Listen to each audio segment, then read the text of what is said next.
I am Hemant Kumar Jain, PGD economics. So इस chapter को start करते हैं।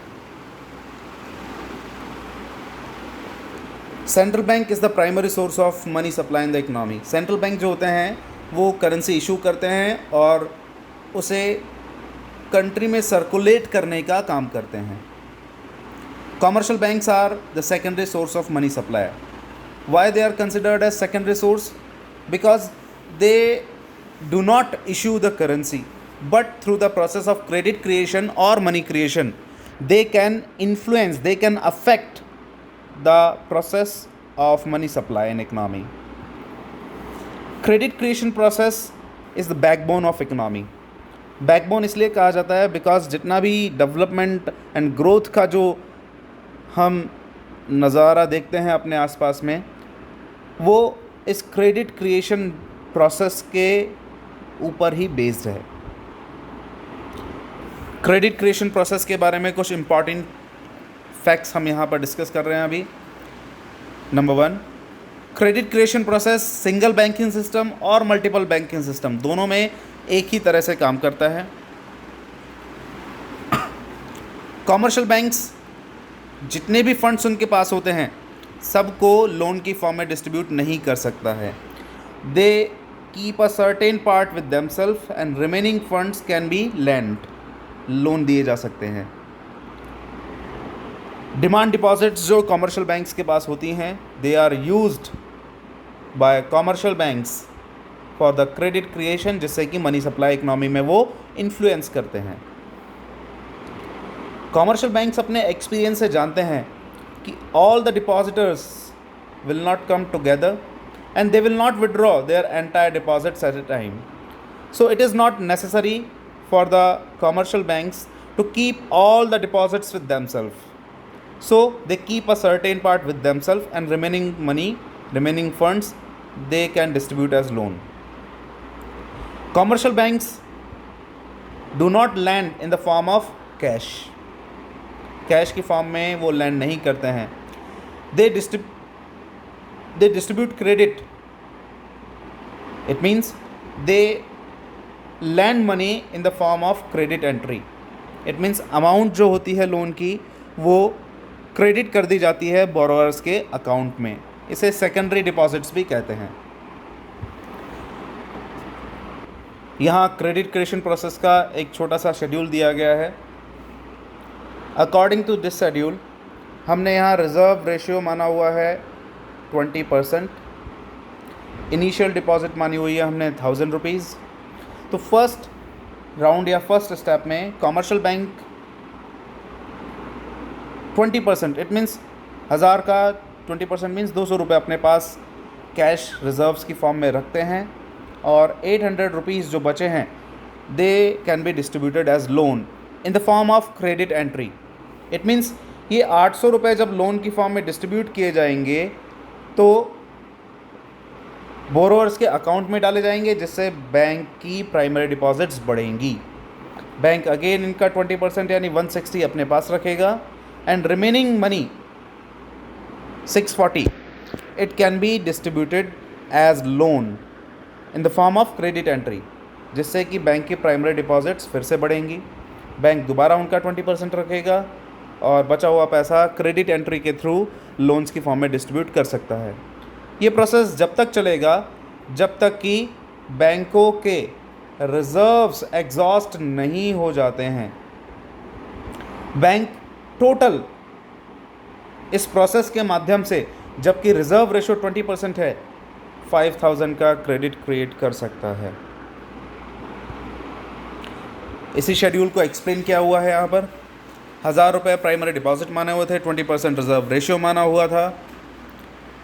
फर्स्ट राउंड या स्टेप में 200 rupees, it mean 20% of 1000 bank ने अपने पास रखे, 800 रुपीज़ डिस्ट्रीब्यूट किए इन the form of loan by credit entries.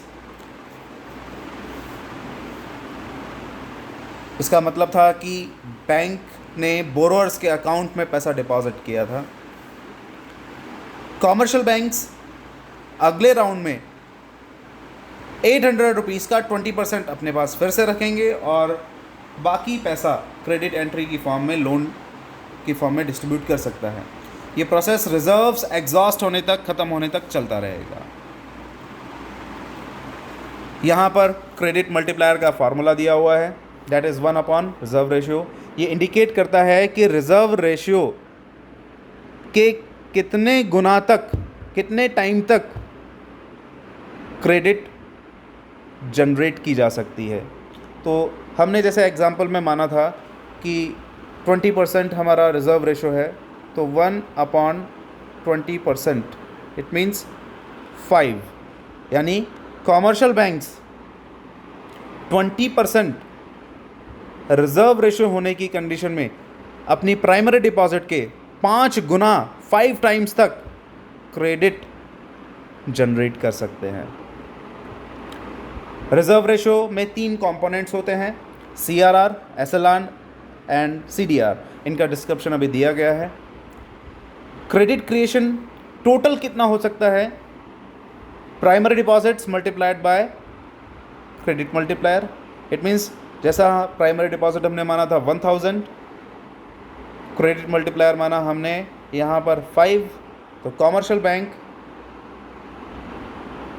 Total 5000 तक क्रेडिट जनरेट कर सकते हैं।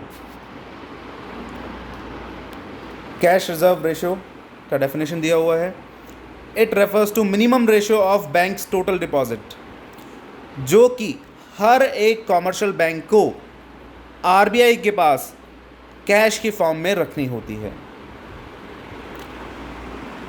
SLR, it refers to fixed ratio of bank's deposit that every commercial bank has to keep with itself in the form of liquid asset। liquid asset माने ऐसे assets जिनको without losing their own value easily in very short period can be converted into cash। तो CRR और SLR ये दोनों के दोनों RBI fix करता है, बैंक डिसाइड नहीं करती है। फिर आ जाता है हमारा CDR। हर एक बैंक अपने एक्सपीरियंस से पता कर लेता है कि उनको डेली काउंटर पर कितना कैश की आवश्यकता होती है। जो लोग पैसा लेने के लिए, पैसा विड्रॉ करने के लिए बैंक में आते हैं, कॉमर्शियल बैंक को उतना पैसा हमेशा अपने कैश काउंटर पर मेंटेन करना पड़ता है, that is cash deposit ratio. CRR and SLR ये दोनों तो RBI ने फिक्स किए थे, but CDR is decided by bank itself according to their experience.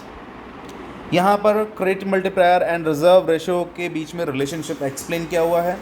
अभी हमने जो एग्जांपल लिया था उसमें 20% हमने यहाँ पर रिजर्व रेशो माना हुआ था, इट मीन्स क्रेडिट मल्टीप्लायर की वैल्यू आई थी 5। अब हम यहाँ पर चेक करते हैं कि रिजर्व रेशो में चेंज होने से क्रेडिट मल्टीप्लायर की वैल्यू में किस तरह का चेंज आता है। सपोज करो हम यहाँ पर रिजर्व रेशो को रिड्यूस कर देते हैं 10% पर, तो इसका रिजल्ट होता है कि क्रेडिट मल्टीप्लायर की वैल्यू बढ़ जाती है और वो हो जाती है 10। इट मीन्स रिजर्व रेशियो घटा दिए जाने पर क्रेडिट मल्टीप्लायर की वैल्यू बढ़ जाती है, 5 से बढ़कर हो गया 10। कब? जबकि रिजर्व रेशियो को 20 से घटाकर कर दिया गया 10। इसका अपोजिट कंडीशन लेते हैं। Suppose reserve ratio is increase to 25%, बढ़ाकर 25% कर दिया, तो इसका रिजल्ट होता है कि क्रेडिट मल्टीप्लायर की वैल्यू घट जाती है।